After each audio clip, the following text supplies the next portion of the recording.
Today we're going to be taking a look at the best trailer hitch options for your 2017 Volvo XC90. Here on top we have the Draw-Tite part number 76194. Here on the bottom we're going to have the CURT part number C13233. As far as ease of installation, I'm going to have to go with the Draw-Tite. As far as appearance goes, I'm also going to have to go with the Draw-Tite on that. As far as versatility, again, I'm going to have to go with the Draw-Tite. Out of these two hitches, my choice would be the Draw-Tite. Here's why. Draw-Tite is going to be a lot easier to install. You're going to have a lot less hardware you're going to have to worry about.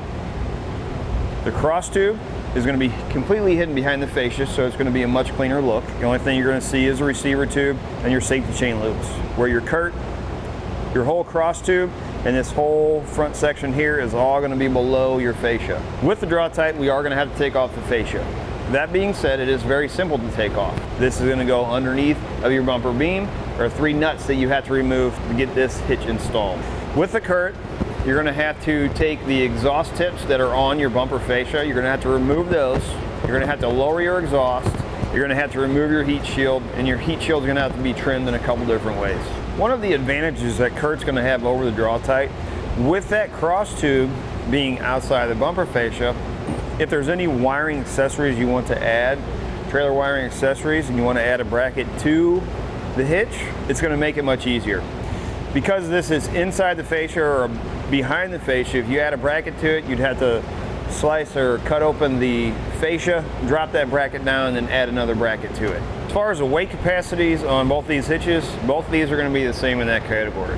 Both are going to have a 900-pound max ton weight, and both are going to have a 6,000-pound max trailer weight. Now, the max ton weight is the downward pressure on the inside of the receiver tube. The max trailer weight is the trailer plus a load included. Always check your owner's manual to make sure the vehicle can withstand that amount of weight. And you want to go with the lowest number between the two. With that being said, neither one of these hitches are rated for weight distribution. Both these hitches are going to be Class 3 hitches. They're both going to be 2" by 2". And they're both going to have a standard 5/8" hitch pin hole. Now, as far as our safety chain loops, you'll notice on our Draw-Tite, our safety chain loops kind of hang down, or their plates hang down on each side of our receiver tube, where on our CURT, that plate goes along the bottom. It's welded to the bottom of the receiver tube and bottom of the cross tube. I tend to like this one a little bit better, and it's a lot more sleeker look, and the plate seems to be a lot more thicker. The holes are a lot more bigger on the Draw-Tite than they are on the CURT. Now, this is a pretty big hook. This is not normally what you're going to use for towing a smaller size trailer, but I just wanted to show you in case you do have hooks like this. There's not a whole lot of room in here on the CURT, plus it tends to get stuck right there. Where our Draw-Tite, we have plenty of room for our loop or our safety chain hook to move around. Now let's go into the measurements. Now, keep in mind the measurement from the ground to this part, top part of the inside of the receiver tube, may change a little bit depending on your tire size. So for our CURT, you're at 12.5 inches.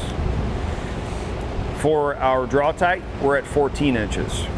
As far as from the center of the hitch pin hole to the outermost part of the bumper, that number is not going to change with tire size. That number is going to be the same. So on our CURT, it's going to be 5.5 inches. On our Draw-Tite, you're looking at 2.5 inches. That number is very important. The reason is any of your hitch mount accessories that may fold up against your car, like your bike rack or cargo carriers, when you're not carrying a load on them, you haven't folded, you want to make sure you have enough room between where your hitch pin hole is so that it doesn't fold up and hit the car or rub against the car while you're traveling. I hope this has helped make your decision a little bit easier on choosing the correct hitch for you.